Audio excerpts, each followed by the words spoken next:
దివలు ఇద్దరు వెనుకకు చూడ స్వామి కానరాడాయే. సవతులు ఇద్దరు పరుగున వెళ్ళి శిలారూపమే చూసెనుగా, శిలారూపమే చూసెనుగా.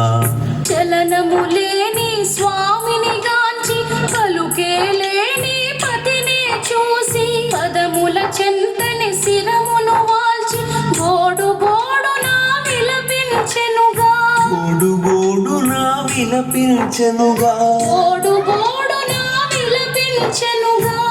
వెంకటేశ్వరుని చరితము వింటే పాపములన్నీ తొలగు గదా. ఏడు కొండలు ఎక్కినంతనే మనసే పరవశముందు గదా.